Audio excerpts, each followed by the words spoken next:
today, workforce and middle income housing. My name is Joanna. I'm the Director of Education and Outreach for the Nevada Housing Coalition, and I'm so great to see you all on today for our second to last Lunch and Learn of the year. Our next one will be September, same time, same place.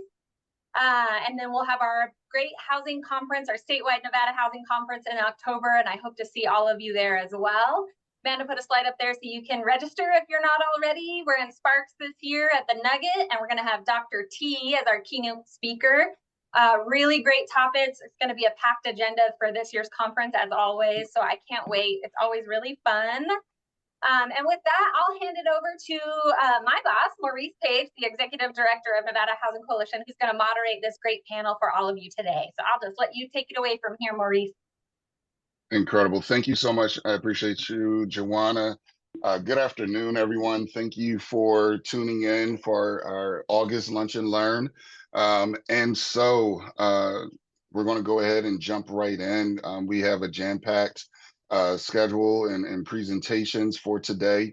And it's actually on a popular subject that has been really taking flight across the country. And to be honest, I want to give thanks to one of our board members, Eric Novak, who sent me an email a few months back and said, hey, Colorado's doing some incredible things with workforce housing and the middle income tax. And so from there, it was like, I need to learn a little bit more about this. And so with the help of the team, we reached out and we was able to just get a call in and talk about a little bit about what does workforce housing mean? What does middle income housing relate to or talk about? And so from that conversation, we said, hey, would you mind coming on and talking to the folks here and throughout the state of Nevada about this important issue or this important topic?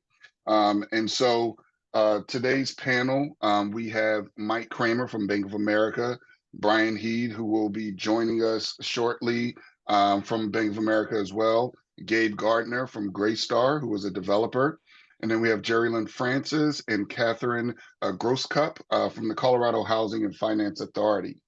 And so what we're going to do over this next 45 to 50 minutes, you will hear the Colorado Housing and Finance Authority share about the middle income housing tax credit and the affordable housing tax credit. And then they will help us articulate the terms workforce and middle income and share policy examples that have advanced the development of these housing solutions.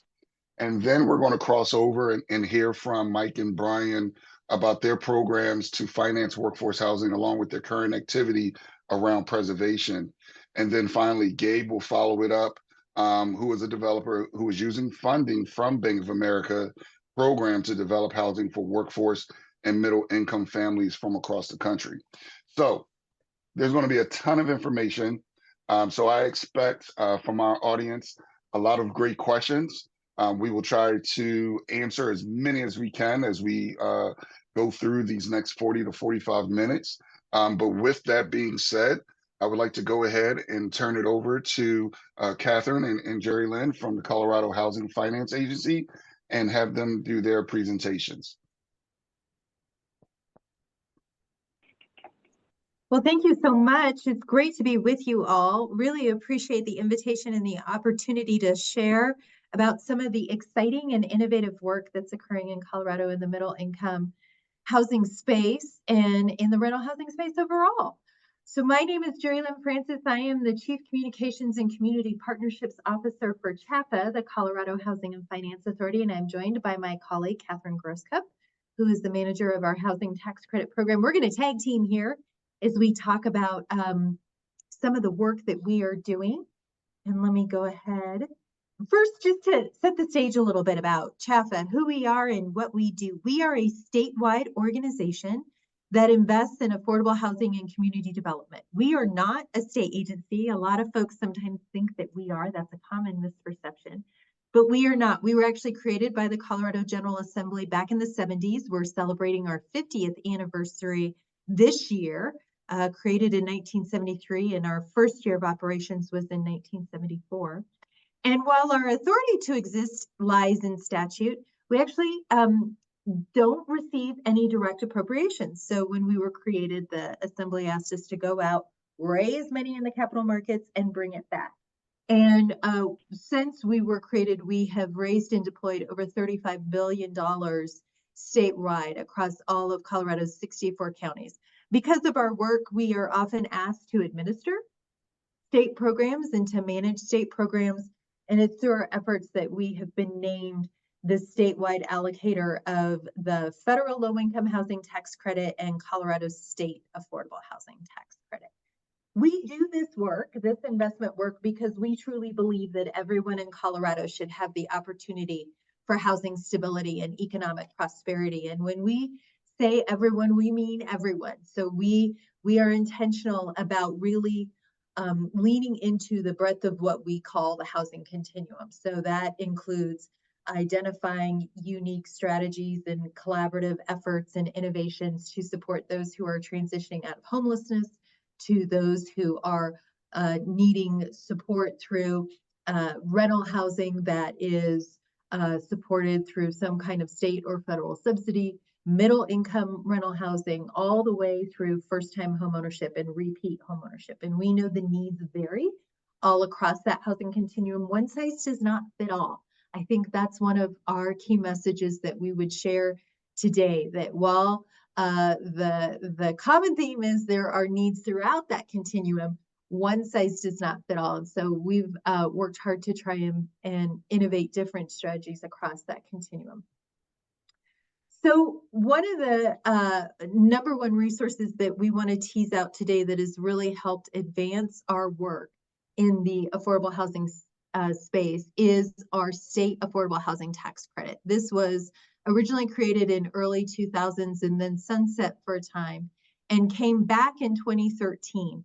And we pair this state affordable housing tax credit with our federal housing tax credit to try and leverage additional investment, whether that's through more developments being supported, more units of developments being supported, and with this additional resource to lean into some of those harder to serve parts of our state, whether those are high cost areas in rural resort areas, or just the more intensive needs through permanent supportive housing. We talk about workforce housing need living across the breadth of that housing continuum. I think we all know there are different industries in each of our states. We have our lower earning workforce and we have our middle income earning workforce, and they are all critical contributors to our economy. And they are all resources and individuals and jobs that we each rely upon to help keep our communities growing and our communities thriving. And so when we look at our state affordable housing tax credit, this resource serves a similar AMI as our area median income, not to fall into jargon too much, area median income as the federal low-income housing tax credit. So that's a cap of 80% of area median income with an average of 60% of area median income. The reason that this resource has been so effective is because we have seen, as a direct result of it being available to be paired with our federal credit, is we've been able to support 11,000 units directly with it. So this is a significant increase over what we were able to do prior to having it. It leverages our federal tax credit further. It is bringing in, together with the federal credit when paired, $1.7 billion in private sector equity investment to our state's affordable housing needs. And because of the rental housing units that are being constructed as a result of the state and the federal credit pairing, we can see 36,000 jobs being supported and a $5.5 billion economic impact. So we've had the benefit of this tremendous resource in Colorado. The reason why it works, and to talk through the math of it, I'm going to invite my colleague Kathryn to come online and share some of the financial modeling and how we see this put into action. Great. Thank you so much, Jerilynn. And again, appreciate the opportunity to be here with everyone. I'm going to start off here with just an example of that landscape from the last slide of 11,000 units drilled into a particular capital stack sources and uses of a 4% financed rental housing development. This is in the Metro Denver area of Colorado. And this is from a few years ago, but it's trying to illustrate here how that opportunity with state credit, which you can see in the sources side on the left, about 15% of the capital stack at $4.5 million, leverages for Colorado and that opportunity to bring forward more units to meet a lot of our housing needs across that housing continuum here by creating that feasibility. So the federal tax credit equity of just under 10 million, 9.5 million, is generated from an award of 4% housing tax credit as a federal program.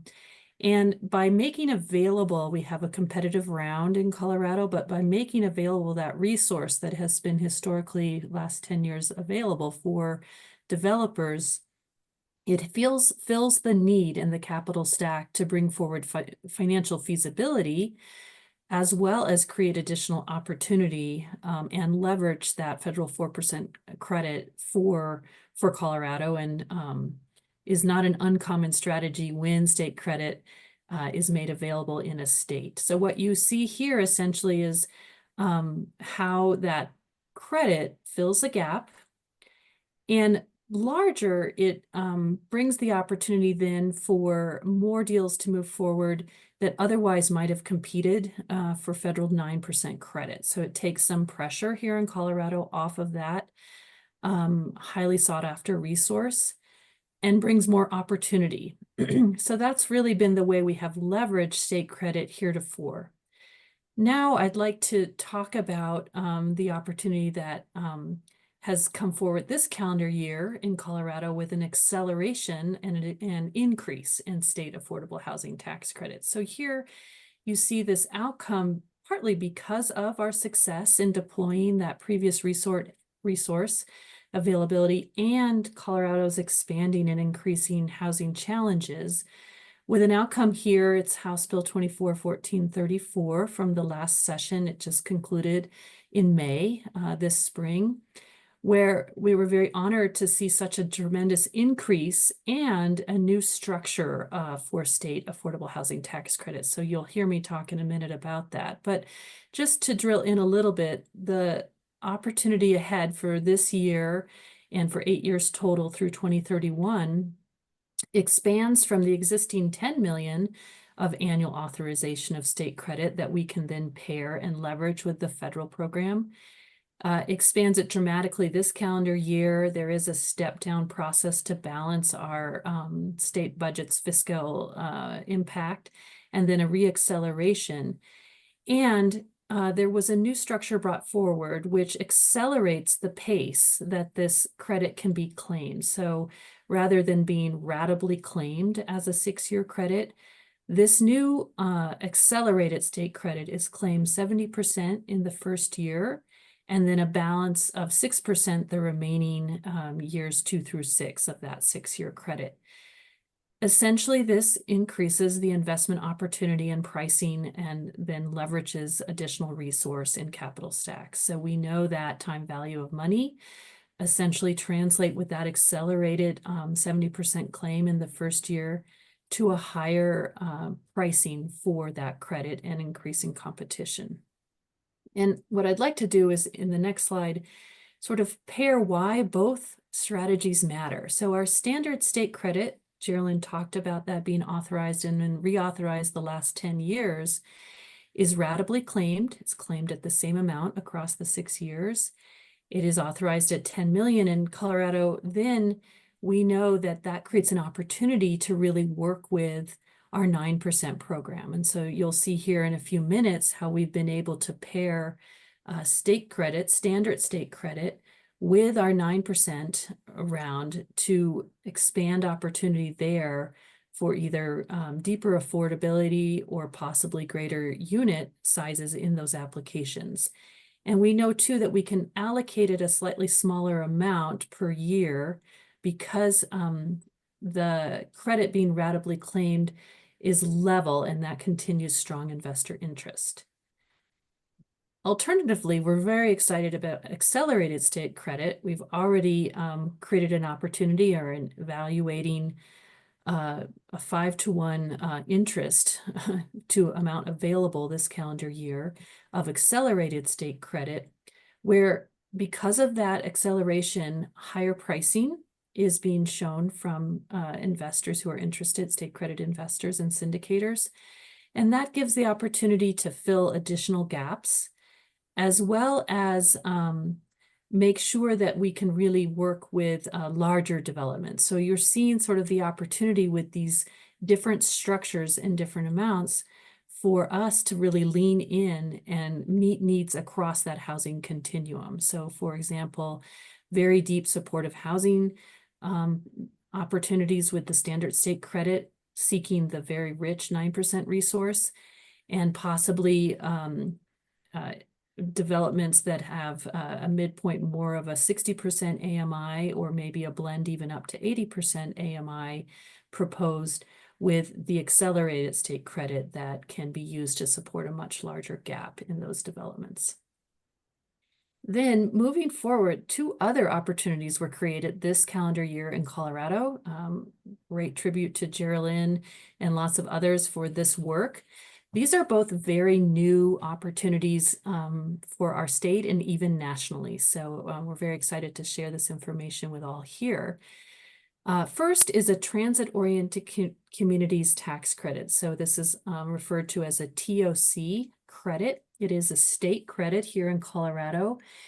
And again, very different structuring, a 5-year credit. And it's a step-up authorization starting at $2 million in annual amount to allocate, and then increasing in those last 2 years of that 5-year opportunity. And it is allowed to be standalone, but we know that at CHFA we will be pairing this with both 9% and 4% federal credit in order to cause that leveraging, and because of the alignment with the TOC credit and eligible AMIs up to 80% AMI. And we also know that this TOC credit is designed to work in conjunction with a separate land use policy here in Colorado that will really define in the first few years, 2025 and 26 and 27, sort of identified areas that are transit areas. And then in those final 2 years, set forth opportunity for local jurisdictions to adopt housing transit land use goals. And CHFA's role in this case will then lead to support developments in those particular areas that are cited and geographically determined. And then finally, a very new and unprecedented opportunity is a middle income housing tax credit program in Colorado. It is a pilot. Similarly to the TOC credit, is opportunity for 5 years.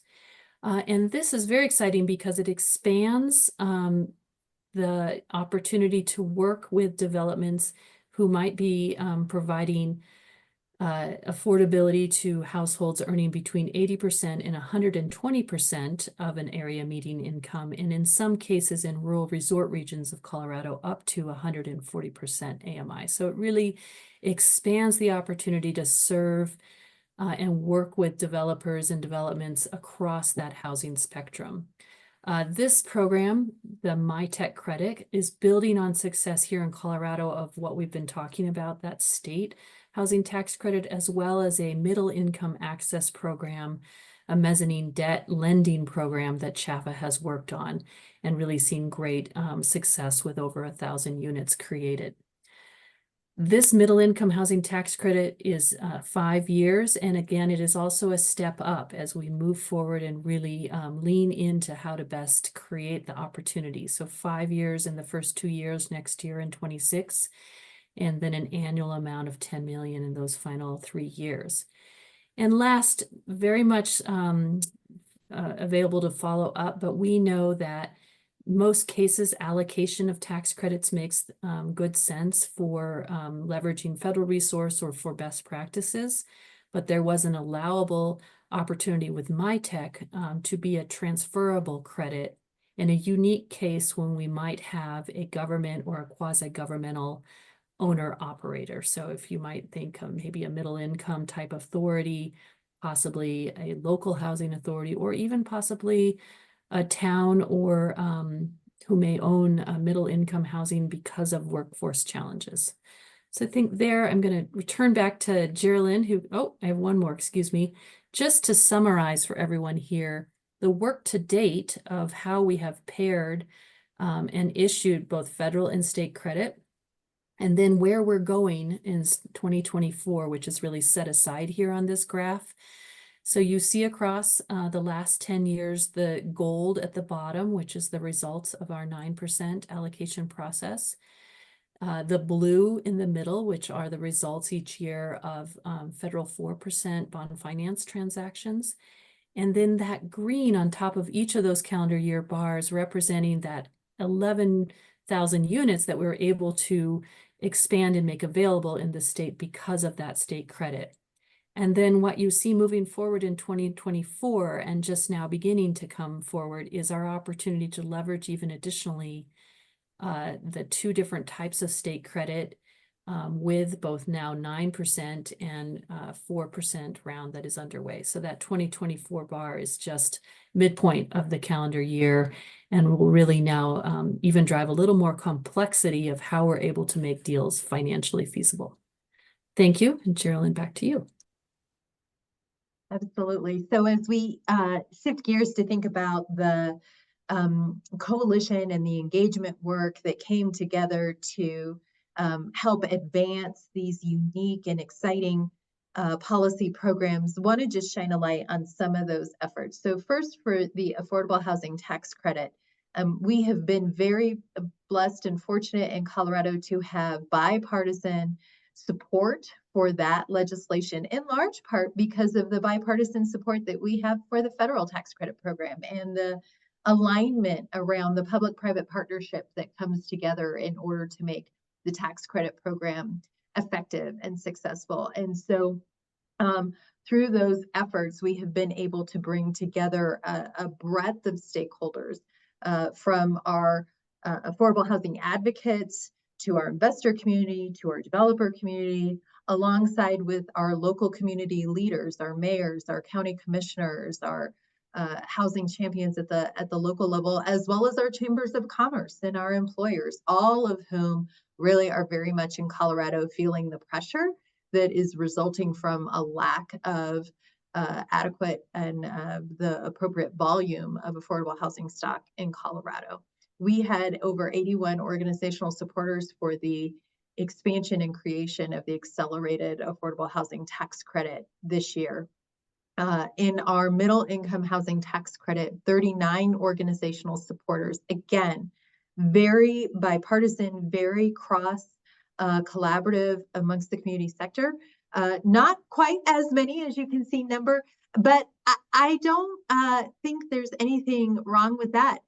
Every time we start with a new program, we see the number be a little bit smaller, but as we can demonstrate the success, as we can demonstrate the effectiveness, that's what proved to be true with our affordable housing tax credit. The more and more we could share the positive outcome of the resource, the more supporters came online and really began to champion. So it was a lot of hard work, but it's all the things that everyone on this webinar I know is engaged in every day, writing letters, sending emails, making presentations just like this, helping develop speaking points, helping to showcase the efforts of the program investment. And so we've been very blessed in Colorado to build and continue to build this base of support. We did share our fact sheets with the Nevada Housing Coalition, some of our annual reports that document successes, and I know those will be available to you all on the call as you think about your efforts. But Kathryn and I are happy to follow up with anyone offline. If I could share one message, it's to have your program and your policy staff work hand in hand to help build the bridge and share the message. So thank you again for the opportunity to be with you today. Here is our contact information if helpful, and now happy to pass the baton on. Excellent. Thank you so much. I appreciate that. Let's now go ahead and transition over before we start taking questions or entertaining questions. Let's now talk a little bit and have Brian and Gabe from Bank of America and from Greystar Development come on and talk about some of their projects and what they're doing and how they're using these financial mechanisms to be able to develop more workforce housing. So I'll turn it over to Gabe and Brian and Mike.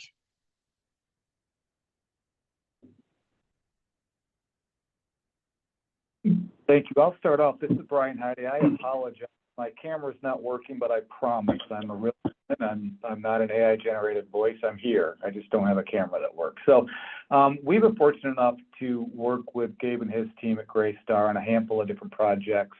They're really a trusted client of ours. Done a lot of work with them on the debt financing side.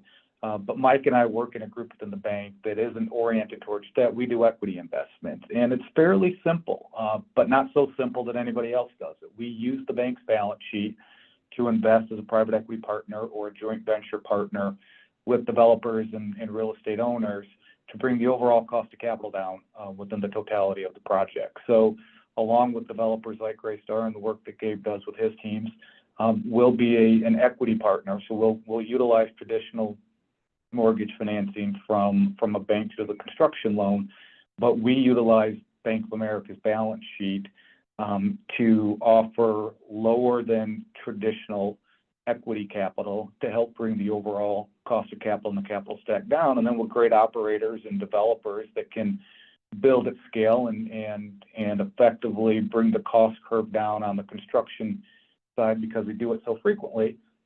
And then with the top of class operating standpoint from an internal management structure, it's a really compelling way, along with the other benefits that we use. Sometimes there's a tax abatement, sometimes there's a density bonus or subsidy from the city or the county, but it's a really unique way to leverage our client base with top-notch developers and investors to be part of the economic solution while they're the operational solution and the development solution. So Gabe, I'll turn it over to you and let you go off mute and talk about our relationship and how you guys work within our partnership.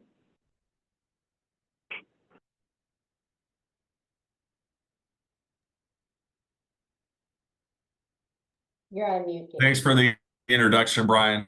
And as always, really appreciate the relationship with B of A and the creativeness on that side, especially as it pertains to missing middle housing. I'm gonna pull up a little bit of a slide presentation. If you all just give me just a quick second, I'm almost there. We can go through. I think I'm there. All right. I think you should all be seeing my screen, but ping me if you're not. So Greystar, first of all, we're here to talk about a developer's perspective on this missing middle housing crisis and the creativeness that we really structure to employ our missing middle attainable execution throughout the country. Let me start just briefly with a quick summary of Greystar. We are the largest apartment manager in the US. I think we have just under 1 million beds, both third party and owned assets that we property manage. Most people have heard the name, I'm sure, on this call. What most don't know is we're also the largest developer in the US by total starts on an annual basis. We have quite a large team, and this map just gives you kind of a snapshot of where we are around the US, but we also operate in 17 countries internationally and have kind of taken this rental housing program to places all throughout Asia, Europe, a couple Brazil and Chile and South America and other countries. So we have a pretty good global presence now. For my part, I lead all ground up development within Northern California and Northern Nevada. So I focus on anything kind of in the North region in our P&L up here. I'm not going to spend too much time on these slides. We all know what the housing crisis looks like, but these are some kind of representative graphs that we like to show our investors and people outside of the firm, that how we take the simplest look. It's really focused on, where has product, this graph on the right, where has product been delivered to historically, it's 70% we feel is mostly Class A luxury stuff, and very few, kind of 30% on that workforce B and C. But obviously the essential renter needs kind of that B and C or that workforce housing solution. And then that absolute supply, imbalance that we've seen is pretty dramatic on the left slide there. I'm sure you all have seen this and we know this, so I won't spend too much time there. This affordability challenge is a real problem that Greystar has thought long and hard about how to provide housing to present a solution here again. And you all know across the US, the individual states that have this issues, ours in California and Nevada is no different. We're on the highest end of, 40 to 45% of households cost burdened in their rent, or severely cost burdened. So that's a big opportunity that we've seen and we've really attacked. But most importantly, again, just kind of reiterating, what have developers normally delivered to? They've delivered to that kind of 100, 120 or 120 plus AMI band down there at the bottom left.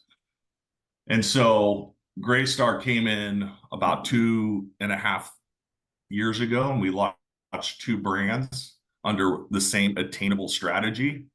Those brands are known as LTD by Greystar or Birchway by Greystar. And the biggest thing to know is these brands specific around all parts of the country are targeted at that 60 to 80, 100% AMI band, this missing middle band that we're all talking about today. There's a lot of things that go into like identifying sites and really encouraging this type of development, but I'll kind of hit on the major points. Most of our sites are in suburbs or exurbs with strong income and qualified renter demand. That's, the basic demographics are really important to us and our investors. The commuter friendly and strong employment hubs. We do look at municipalities that have lower or reduced or deferred impact fees and taxes. That's an important qualification. But a lot of times it's just sites that are flat with less site complexity or offsite requirements from the city and the jurisdictions. And then finally, to tag on and to dovetail with what Colorado's doing, we do certainly think about really hard if there's any missing middle housing tax credits that we can apply to some of this band. I will say that most of our projects this is a private market solution. To date, we have not used missing middle housing tax credits up to this point, but we certainly are really excited to think that the industry is moving in that direction, because we all know that there's developers like us and probably several on this call that could really use that support to kind of push over to make a financeable deal. B of A being obviously a big part of that as well. Back to kind of the simple look, we really design these buildings very cookie cutter from the get-go. We have a whole global design team that has spent countless years perfecting our building design so that we can kind of create that simplification, the standardization of the units, the repetition, and then really drive down our cost basis with the standardization and the reuse of those designs across the country. So we're not reinventing the wheel, per se in California or Nevada compared to our projects that we're doing in Houston or other parts of the country. Specific to our LTD brand, we also have a factory that we purchased in Pennsylvania called Modern Living Solutions, where we're churning out a number of modular attainable missing middle income housing projects, but they have to be sort of on the East Coast currently because they have to be within a decent driving distance to the factory. But we have really a lot of new supply coming online from our modular factory on the East and the Southeast. Finally, the big part, being the largest property manager in the country, we really took a hard look at how we could simplify operations and really use, some of these things that I'm sure all of you have heard tossed around, like centralized leasing, resource center for customer service, area maintenance team rather than on-site maintenance team. So really kind of thinking about how to most efficiently use our size to staff projects in certain areas and leverage in a regional area, but also utilizing technology and access control to make the renter experience when they go to rent an apartment really simple. And often now we're having like self-guided tours or incorporating a model unit in our clubhouse that renters can access off hours, stuff like that. So just thinking a little bit more outside the box. This is just a quick snapshot on kind of who our company thinks is really who we're building this housing to. And it's no surprise that it's a pretty big band, 126 million households, somewhere around that 75K median income. But most importantly, really delivering to that essential worker, that essential renter is really important to us. So that's kind of, pretty normal for us to see these types of careers in our or these types of people in our buildings. I'll talk a little bit later about a project we did in Houston, where near a hospital where we had a ton of healthcare workers, education workers, public safety. So yeah. I'll spend very little time on this slide, but it's worth kind of just promoting the brand for a second. Birchway is more of our site built, a non-modular brand, but it still applies to this missing middle and this Birchway housing missing middle execution. And then LTD by Greystar again is modular and site built, but the main difference between that is that we on LTD by Greystar we are providing a solution whereby we will not increase rent. We will only increase rent the greater of 3% or the calendar year's CPI. So we sort of self-enforce in our branding and our reach to the communities this sort of rent control and rent increase control on our LTD brand, which is really unique. Talking a little bit about our LTD Med Center, this was a uber successful project, one of our first in Houston. It's fully delivered as of April of 23. We leased about 205 units in the first 6 weeks of operations. So that was like 135 units a month, just because we delivered a very simplified garden product at, about 15% below the surrounding Class A comps and 50% of the Houston MSA. Some of the key learnings you can see on the slide. I'm not going to go through every one of them, but we talked a little bit about them, right? The simplicity of this application and lease and simplicity of the building, the greater of 3% or CPI rent increases hit home with a lot of people. We built a model unit with the clubhouse that people could access. So there's a lot of self-service kind of on the operation side that really struck a chord with this renter base. But obviously the number one, that key learning is safe, quality, affordable housing truly is the number one to number three concerns of this demographic. A little bit more about kind of this hands-free concept that we've been employing across our Birchway and LTD brands. The only two I probably want to point out is bottom right there is, I'm sure you've seen many of these before, but the 3-minute application and lease, really trying to simplify that. And the agentless or virtual tours only in a lot of cases. This gives you just kind of a more zoomed out picture of the basic standard but functional garden design that we employ across the country to kind of simplify and reduce the basis so we can deliver this product at that rent check. And then I wouldn't be a developer if I didn't talk a little bit about, our commitment to sustainability in both the operations and the designs of the units. Obviously, none of these are probably any major surprise to anybody on the phone, but it's important to us, and we keep it in our thoughts with every single development that we do. Finally, I'll finish off with a couple quick snapshots of unit interiors. Obviously, the units themselves are programmatic. They're consistent across all of our attainable and workforce pipeline, but the unit interiors flex a little bit. The finishes can flex a little bit from project to project, mostly with respect to colors or types of finishes, but it's generally pretty consistent across all our projects. We still do stainless steel appliances, hard flooring. We have a lot of space. We use extra large windows in the unit, full-size washer and dryers.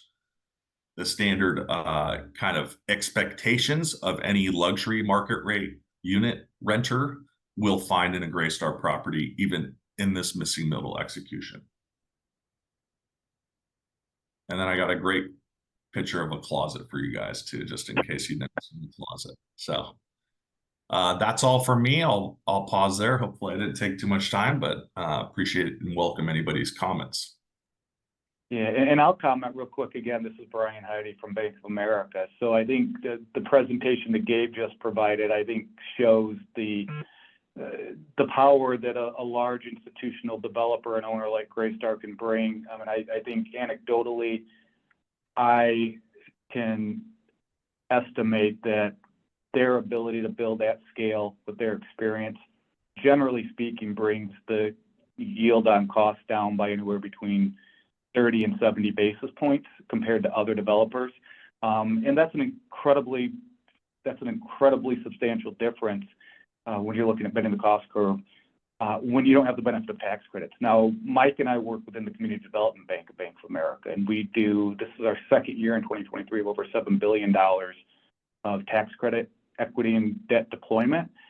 Second year of over 10,000 units that we've created and preserved with tax credits. So it's great to have the benefit of the bank's balance sheet to work with developers who do have that size and scale and vertically integrated management. I think Gabe mentioned as well that they're not merchant builders. They build to own, and because they've got their reputation in the management as well, they can certainly have the security and safety and soundness of the residents there. And I think it's been proven at this point in time when you're trying to find ways to change the cost curve. That's a meaningful way of looking at institutional developers.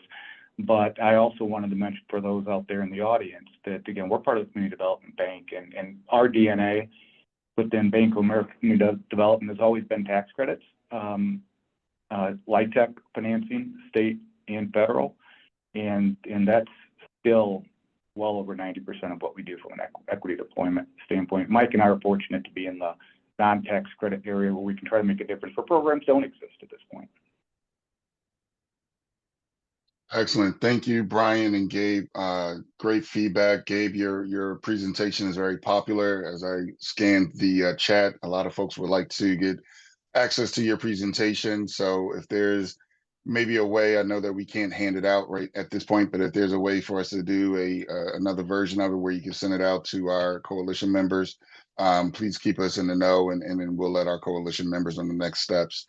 We are at 47 after, so I'm going to take a couple of questions that we have from the members of the webinar, and then we'll go into wrap up. But so one of the first questions that came in was, could CHFA talk about the coalition they built to pass the transit-oriented communities legislation? So could Kathryn or Jerilynn, could you talk a little bit about that, and then we'll wrap up with maybe one or two more questions. Sure, happy to. And actually, I need to give credit where credit is due, because the transit-oriented communities tax credit was, as Kathryn referenced, part of a much larger conversation around land use in transit sites. And so really that coalition was led by Governor Polis and his legislative staff, an amazing colleague of ours, Eleni Angelidis, who is the Deputy Legislative Director for Governor Polis, really led that effort alongside the bill sponsors. Our role at CHFA with respect to the transit-oriented communities conversation was really to be a thought partner and a subject matter, provide our subject matter expertise within the tax credit space itself. So I would encourage folks who want to learn more about that land use side of it to contact the governor's office and their policy team, and happy to share the contact information with folks on the Nevada Housing Coalition for that follow-up as well. Awesome. Thank you, Jerilynn. And then for B of A, a question came in. Does B of A offer equity to community-based developers and minority developers? It sounds as though B of A only work with institutional investors with Wall Street money. So wanted to see, Mike, Brian, could you attack that? Sure. I mean, I think I addressed when I was following up Gabe, I think I probably answered that question. But yeah, we do billions and billions worth of investments with local developers, minority developers, nonprofit developers all across the country as well. Perfect. All right. Any other questions that anybody else has? There was one more, Maurice. What are the term sheets for B of A's equity? Oh, it depends on the deal. I'm not trying to avoid the question, but it really depends on the deal, the risk of the deal, the location of the deal. I mean, everything's going to be risk return driven. What I would say almost without fail, and I think Gabe could probably support this contention, is our program is purposely meant to bring the overall cost curve down, which by definition means we're more attractively priced and candidly more flexible than other traditional private equity. But the makeup of the term sheet, the makeup of the terms of the deal is really going to be driven by the deal itself, the developers' participation in the deal, what their business plan is. So there's no one easy answer to the question. All right. Yeah, Excellent. I would just jump in and agree with that. It's one of the most effective and one of the only solutions that we've seen for this band of housing that's so important to our country and to renters right now. So it's very, very good equity for sure.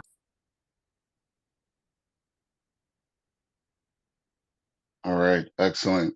So we are at 51 past the hour, and so I just wanted to invite the panelists to give, if they have any last final comments before we wrap up today's Lunch and Learn.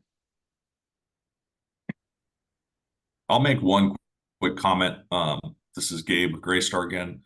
You know, I truly believe that we as developers are sometimes, you know, guilty of thinking about our ego when we build a project and thinking about putting the most beautiful, sustainable piece of artwork out for others to adore. But this housing solution that we've come up with really takes a different approach to that, and it's really important to the communities, and we're very passionate about it. So we think, you know, in partnership with a lot of the jurisdictions and the states, certainly the state of Nevada has been a good partner with this. This has a lot of room to roam and run as long as we continue to think about who we're serving versus what we're building. Good point, Gabe. Thank you. Any other final comments? All right. Joanna, do you want to give just, you want to reiterate some of our upcoming events, the conference, future events for the coalition? Yeah, just remember to join us on October 16th and 17th in Sparks for our annual Nevada Housing Conference. You can see some information on the website about the agenda, some of the breakouts we're having. Going to have a really exciting keynote speaker, Dr. T, and everybody will be there as usual. It's always really great. So if you haven't joined us yet, this will be the year to join us for the first time. And then our next Lunch and Learn is the 4th week in September, same time, same place. And so if you're registered for this, you'll receive information for that, and we'll see you there. Thank you so much, everybody. Absolutely. So please look in the chat. Joanna did put in links for B of A's community development website, CHFA's rental housing credit program, also information on Greystar. So again, ton of information was left in the chat. Please make sure that you use those links if you would like to inquire or gain more information. Replays for this will be up within the next 24 hours. And definitely thank you very much for being a part of the conversation today. And we look forward to seeing everyone next month. Enjoy the rest of your day and take care.